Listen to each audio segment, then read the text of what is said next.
di Narasi Ekonomi Indonesia. Podcast tempat kita bicara ekonomi cerdas dan membumi. Bersama saya, Cinandra Alfisayania, dan saya, Azhar Febri Fatmawati. Halo sahabat Narasi, apa kabar hari ini? Nah, di episode kali ini kita akan membahas topik yang sangat relevan untuk dibahas kali ini, yaitu mengenai perdagangan luar negeri Indonesia di tengah ketidakpastian ekonomi global, mulai dari perang dagang sampai konflik geopolitik yang lagi memanas di Timur Tengah. Dan supaya obrolan ini kita makin dalam, kita kedatangan 3 narasumber. Yang pertama ada Kak Satya yang akan fokus pada isu perdagangan internasional dan komoditas ekspor kita. Halo semuanya, senang sekali bisa ada di sini. Lalu ada Kak Dita yang akan membedah dampak perang dagang dan strategi diverifikasi pasar. Halo, terima kasih undangannya. Dan yang terakhir ada Kak Fitri yang akan membawa kita menganalisis daya saing Indonesia lewat kerangka Porter Diamond. Halo semuanya, semoga obrolan hari ini mencerahkan ya. Nah, sebelum kita masuk lebih dalam, saya mau lempar pertanyaan tematik dulu nih. Coba bayangkan kalau tiba-tiba kapal-kapal kontainer besar berhenti berlayar di luar negeri, kira-kira apa yang akan terjadi sama harga barang di sekitar kita? Wah, pasti harga elektronik juga naik gak sih? Terus harga bahan baku pabrik pun juga naik. Bahkan mungkin gaji buruh pabrik ekspor bisa terganggu juga ya? Nah, itu dia. Dan itu baru gambaran kecil dari beberapa pentingnya perdagangan luar negeri buat hidup kita sehari-hari. Yuk kita bahas tuntas di episode kali ini. Nah, menurut Kak Satya, boleh dibuka dulu nih. Sebenarnya seberapa besar sih peran perdagangan luar negeri buat perekonomian Indonesia? Oke, kalau ditanya seberapa besar perannya itu ya, jawabannya udah pasti besar banget gitu. Apalagi ekspor dan impor kita, itu tuh perannya sangat besar sekali untuk perekonomian kita. Karena yang kita tahu ya, kalau ekspor dan impor itu menyumbang porsi yang cukup besar untuk produk domestik bruto kita gitu. Bahkan kalau keduanya digabungkan ya, kontribusinya itu jauh di atas sepertiga PDB kita gitu. Jadi bisa dibayangkan kalau itu sangat besar sekali ya gitu. Jadi kalau misalnya ekspor kita itu lagi terguncang atau lagi turun drastis gitu ya, udah pasti dampaknya itu langsung terasa ke pertumbuhan ekonomi nasional gitu. Nah, kalau coba kita bayangkan atau hubungkan ke kehidupan sehari-hari deh. Misalnya, kenapa sih harga minyak goreng bisa naik dan turun? Terus, atau kenapa harus rokok dan kopi kadang berubah kayak gitu? Betul sekali, itu karena harga komoditas seperti CPO dan kopi kita sangat dipengaruhi harga pasar global. Jadi kalau permintaan dunia naik, harga di pasar domestik ikut tertekan. Belum lagi, banyak sekali UMKM kita yang produknya seperti furniture, kerajinan, atau produk perikanan yang diekspor ke luar negeri. Nah, jadi kalau perdagangan luar negeri itu melambat, penghasilan pelaku UMKM ekspor kita pun itu ikut tertekan. Oh, jadi ini itu bukan soal angka di berita aja ya, tetapi benar-benar menyentuh dapur rumah tangga dan usaha kecil kita ya? Iya, dan menariknya menurut Badan Pusat Statistik, neraca dagang kita itu sebenarnya masih mencatat surplus kalau dalam beberapa tahun terakhir ini gitu. Jadi artinya nilai ekspor kita itu sebenarnya masih lebih besar daripada impornya gitu. Tapi surplus ini tuh masih banyak ditopang oleh harga komoditas yang sedang tinggi gitu ya, bukan karena dari kekuatan manufaktur yang bernilai tambah gitu. Jadi kalau misal harga komoditas kita itu turun, ya surplusnya nanti akan ikut turun gitu. Jadi kondisinya itu belum benar-benar kuat, surplusnya itu masih rendah gitu, masih rapuh. Wah, jadi surplus yang terlihat bagus di angka belum tentu mencerminkan fondasi ekonomi yang kokoh ya? Iya, tepat sekali. Dan itu yang sering tidak disadari oleh masyarakat kita. Nah, sekarang kita masuk ke pembahasan inti nih. Kita akan kupas satu persatu, mulai dari resiko ketergantungan komoditas primer, dampak perang dagang Amerika Serikat Tiongkok, potensi pasar non-tradisional, sampai analisis daya saing kita lewat Porter Diamond. Nah, kita mulai saja nih dari pembahasan dari Kak Satya ya. Selama ini ekspor kita kan masih banyak mengandalkan komoditas primer seperti batubara, CPO, nikel, karet, dan juga kopi kakao. Nah, apa sih resiko jangka panjangnya kalau kita terus bergantung ke sana? Oke, ini poin pentingnya ya. Jadi ketergantungan pada komoditas primer itu ibarat kita menaruh sebagian besar telur ke dalam satu keranjang gitu. Jadi begitu harga komoditas global itu jatuh, misalnya harga batubara atau CPO itu turun tajam, penerimaan ekspor kita itu langsung ikutan anjlok gitu. Padahal volume produksinya itu sama saja. Kenapa sih kita masih bergantung ke sana? Untungnya itu apa? Oke, kalau untuk keuntungannya itu udah jelas ya, kita punya sumber daya alam yang melimpah, biaya produksi relatif rendah karena tinggal ekstraksi aja, dan permintaan global untuk energi serta bahan baku industri seperti nikel untuk baterai kendaraan listrik itu tinggi banget sekarang. Tapi kalau untuk kelemahannya sendiri itu, ya nilai tambahnya itu menjadi rendah gitu. Kita jual barang mentah, lalu negara lain yang mengolahnya menjadi barang jadi dengan harga jual berkali-kali lipat. Belum lagi resiko lingkungannya dari pertambangan dan perkebunan dengan skala besar. Boleh saya tambahkan, ini juga bikin nilai tukar rupiah jadi rentan terhadap fluktuasi harga komoditas. Kalau harga batu bara dan CPO dunia turun, bersamaan cadangan devisa kita bisa ikut tertekan. Jadi kalau diibaratkan tuh ini seperti pedagang yang cuma jualan satu jenis barang saja, terus begitu tren berubah, dagangannya sepi, padahal kalau jualannya ramai risikonya lebih besar, begitu bukan? Ya, itu analogi yang pas banget ya, makanya sekarang yang perlu didorong itu adalah hilirisasinya. Jadi bahan mentah itu kita olah dulu di dalam negeri supaya nilai jualnya itu jauh lebih tinggi sebelum diekspor. Nah, sekarang kita geser ke Kak Dita dulu kali ya. Perang dagang Amerika Serikat dan Tiongkok ini kan sebenarnya bermula dari mana sih? Terus kenapa kita di Indonesia itu ikut terdampak? Jadi penyebabnya itu ketegangan antara dua dua raksasa ekonomi dunia, di mana Amerika Serikat itu menuduh Tiongkok melakukan praktik dagang tidak adil dan defisit dagang yang besar sejak beberapa tahun. Lalu kedua negara saling menegakkan tarif tinggi terhadap ribuan produk masing-masing. Singkatnya begini, tarif naik, biaya produksi barang Tiongkok yang masuk ke Amerika Serikat jadi mahal. Begitu juga sebaliknya. Nah, ini yang sering tidak disadari masyarakat. Ketegangan itu justru membuka celah bagi negara ketiga seperti Indonesia. Celah gimana sih Kak maksudnya itu? Jadi banyak perusahaan yang tadinya berbasis di Tiongkok memindahkan sebagian pabriknya ke negara lain untuk menghindari tarif Amerika Serikat termasuk ke Vietnam dan sebagian ke Indonesia. Ini peluang besar untuk sektor manufaktur ekspor kita, misalnya tekstil, alas kaki, dan elektronik. Betul, tapi tantangannya itu juga besar loh. Kita tuh harus bersaing dengan Vietnam yang dimana infrastruktur logistiknya itu lebih efisien dan proses perizinan investasinya itu lebih cepat.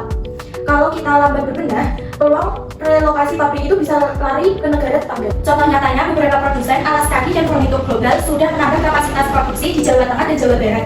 Dalam beberapa tahun terakhir, sebagai bagian dari strategi diversifikasi rantai pasok, mereka keluar dari Tiongkok. Jadi perang dagang itu ibarat pertengkaran dua orang ya.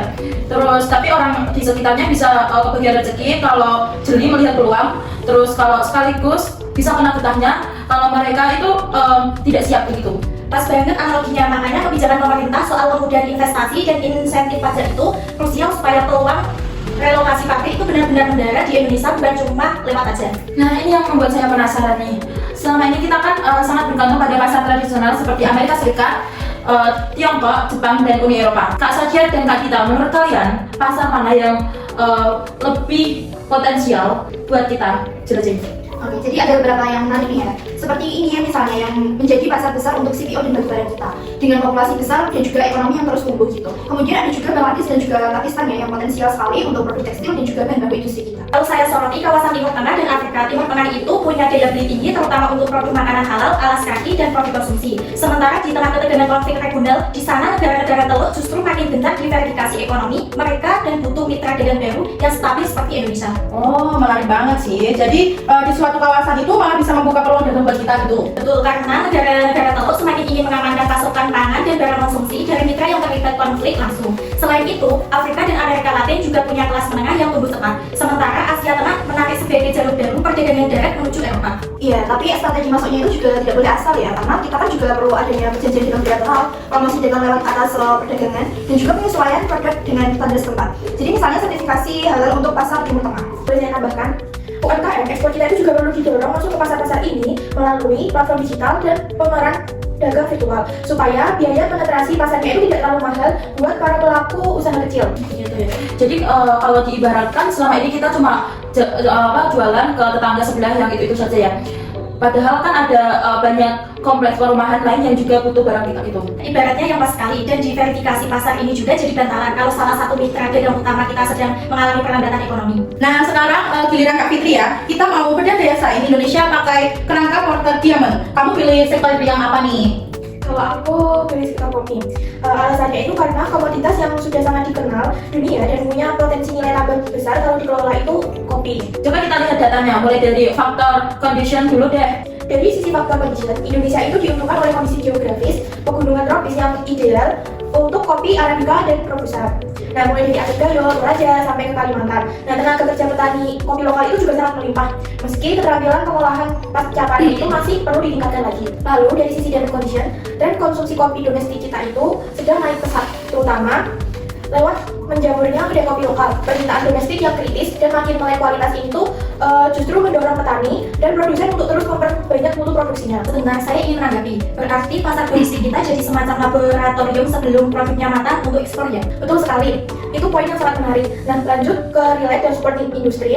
Kita itu punya industri pendukung seperti produsen mesin roasting, lokal, packaging, hingga komunitas barista yang berkembang semakin besar. Nah, walau sebagian mesin pengolahan kopi kelas industri itu masih harus impor. Terakhir, yaitu ada film strategi, struktur, dan rivalry. Persaingan di industri kopi kita itu cukup sehat, dari petani kecil sampai eksportir besar. Dan makin banyak produsen kopi specialty yang bersaing lewat sertifikasi organik dan storytelling asal-usul biji kopi, yang justru itu tuh menaikkan nilai jual di pasar internasional. Jadi kalau ditarik kesimpulannya nih gimana posisi daya saing kopi Indonesia saat ini menurut kamu Kak Fitri?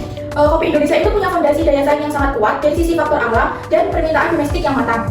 Tapi masih tertinggal di sisi industri pendukung skala besar dan hilirisasi produk olahan. Nah, kalau 4 elemen ini tuh diperkuat bersamaan, terutama itu lewat investasi pengolahan dan branding origin, kopi Indonesia itu akan sangat berpeluang naik kelas di pasar premium dunia, bukan sekedar ekspor biji mentah saja. Boleh saya tambahkan sedikit dari sisi datanya ya. Kalau menurut dari catatan Kementerian Perdagangan dan Ekspor tahun-tahun terakhir ini, kopi olahan yang bernilai tambah seperti kopi sangrai dan juga produk siap seduh itu sebenarnya punya harga jual per kilogram yang bisa berkali-kali lipat jika dibanding kopi biji mentah. Jadi memang benar ya bahwa kuncinya itu ada di hilirisasi, bukan hanya sekedar volume ekspor. Jadi kalau saya rangkum nih, kopi kita itu sebenarnya sudah punya modal besar, tinggal bagaimana kita berani naik kelas dari sekedar penjual bahan mentah jadi pemain di industri pengolahan. Ini menarik nih buat didebatkan. Kalau kita punya dana terbatas, sebaiknya pemerintah fokus habis-habisan ke hilirisasi komoditas tambang seperti nikel atau justru ke sektor pertanian dan perkebunan rakyat seperti kopi dan kelapa sawit. Kalau menurut saya ya prioritas jangka pendeknya itu ya tetap hilirisasi tambang karena nilai ekonomisnya itu jauh lebih besar dan juga sudah terbukti menarik investasi asing skala besar dalam beberapa tahun terakhir ini. Maaf, tapi saya kurang sependapat kalau itu tuh jadi satu-satunya prioritas. Sektor tambang itu kan memang sempat mendatangkan devisa ya, tapi manfaatnya kan tidak seluas sektor pertanian rakyat yang menyerap jutaan tenaga kerja langsung, terutama di pedesaan. Nah, kalau kita abaikan hilirisasi kopi dan komoditas rakyat itu, kesenjangan ekonomi antar daerah kan bisa makin lebar. Kalau menurut saya ini bukan soal pilih salah satu, tapi soal urutan dan kecepatan. Hilirisasi tambang butuh modal besar dan teknologi tinggi, jadi wajar didorong lebih dulu lewat investasi asing. Sementara hilirisasi komoditas rakyat bisa berjalan paralel lewat koperasi dan UMKM dengan skema pembiayaan yang lebih ringan. Oh, jadi bukan salah satu benar, salah satu salah ya, tapi dua-duanya itu perlu berjalan bareng dengan kecepatan yang berbeda gitu. Iya betul, itu poin yang sangat penting menurut saya. Saya setuju sekali kalau dua-duanya itu memang sangat penting ya. Saya cuma menekankan mana yang realistis didahulukan dari sisi pembiayaan negara. Diskusi yang cukup sehat ya. Nah, ada satu lagi yang mau saya lempar. Dengan situasi Timur Tengah yang masih memanas ini kan, apakah aman kalau kita terlalu agresif ekspansi dengan dagang di kawasan itu sekarang gitu? Ini pertanyaan bagus, resikonya memang ada. Jalur pelayaran bisa terganggu dan asuransi kapal bisa naik kalau eskalasi konflik meluas. Tapi justru karena itu, strategi kita harus tetap masuk secara bertahap dan terdiversifikasi ke banyak negara di kawasan itu. Bukan semua fokus di satu titik rawan konflik. Setuju, jadi itu tetap masuk, tapi dengan mitigasi resiko logistik dan asuransi perdagangan yang matang, bukan menghindar sama sekali. Oke nih, dari obrolan yang cukup panjang ini kita coba rangkum jadi rekomendasi kebijakan yang konkret ya. Mulai dari Kak Sacia, nih gimana? Rekomendasi pertama itu bisa melalui percepatan hilirisasi komoditas primer, khususnya itu pada nikel, CPO dan juga kopi, lewat insentif pajak bagi industri pengolahan dalam negeri, supaya nilai tambahnya itu tidak lagi mengalir ke luar negeri. Kemudian rekomendasi kedua itu adalah penguatan cadangan stabilisasi harga komoditas, jadi semacam dana penyangga, supaya penerimaan negara dari petani itu tidak terlalu terguncang saat harga komoditas global itu anjlok. Rekomendasi ketiga dari saya, mempercepat perjanjian dagang bilateral dan multilateral dengan pasar non-tradisional seperti India, negara-negara Teluk, dan Afrika supaya ketergantungan kita pada pasar tradisional berkurang. Dan juga rekomendasi keempat, memberikan insentif relokasi investasi bagi perusahaan manufaktur global yang ingin memindahkan pabriknya keluar dari Tiongkok lewat kemudahan perizinan dan penyediaan kawasan industri siap pakai. Rekomendasi kelima dari saya itu ada penguatan industri pendukung dan riset untuk sektor unggulan seperti kopi, tekstil, dan perikanan supaya keempat elemen entertainment, kemudian ada faktor produksi, permintaan, industri pendukung, dan persaingan usaha itu sama-sama kuat. Jadi bukan cuma mengandalkan satu sisi saja. Kemudian rekomendasi yang terakhir itu ada mendorong digitalisasi UMKM ekspor melalui platform e-commerce lintas negara supaya pelaku usaha kecil itu bisa langsung menjangkau pasar non-tradisional tanpa harus melalui rantai distribusi yang panjang dan mahal. Jadi total ada 6 rekomendasi ya, dari hilirisasi, dana stabilitas harga, terus diverifikasi pasar, lalu ada insentif relokasi investasi, penguatan industri pendukung, sampai digitalisasi UMKM ekspor. Lengkap banget ya. Dan yang penting nih, semuanya tuh saling berkaitan, tidak berdiri sendiri-sendiri. Nah, sahabat narasi, dari obrolan panjang hari ini, kita belajar bahwa perdagangan luar negeri Indonesia itu ibarat kapal besar yang harus pintar membaca arah angin global. Mulai dari perang dagang, ketegangan di Timur Tengah, sampai peluang pasar baru. Betul, dan kuncinya itu ada 3 hal ya. Jangan terlalu bergantung pada satu jenis komoditas, terus jangan terlalu bergantung pada satu pasar, dan terus perkuat nilai tambah produksi kita sendiri gitu. Dari saya pesannya sederhana saja. Komoditas kita berlimpah, tapi masa depan ekonomi kita ditentukan oleh seberapa jauh kita berani mengolahnya sendiri. Kalau saya jangan takut sama ketidakpastian global, justru disitulah peluang baru sering muncul. Asal kita siap dan gesit membaca peluangnya. Dan dari saya, daya saing itu tidak datang secara instan. Ia dibangun dari 4 sisi sekaligus: sumber daya, permintaan, industri pendukung, dan persaingan yang sehat. Buat sahabat narasi yang mendengarkan sampai akhir, yuk mulai lebih peduli sama produk lokal. Dan kalau kalian pelaku UMKM, jangan ragu untuk mulai melirik pasar ekspor non tradisional yang kita bahas tadi. Nah, jangan lupa juga untuk like, komen, dan subscribe podcast Narasi Ekonomi Indonesia biar tidak ketinggalan episode-episode yang tidak kalah seru kali ini. Terima kasih kami ucapkan untuk Kak Sajia, Kak Gita, dan Kak Fitri yang sudah berbagi wawasan luar biasa hari ini. Sama-sama, terima kasih juga udah diundang di sini. Terima kasih, senang bisa berbagi. Terima kasih juga. Sampai jumpa di episode berikutnya. Sampai jumpa di episode selanjutnya Narasi Ekonomi Indonesia, bicara ekonomi cerdas dan membumi. Wassalamualaikum warahmatullahi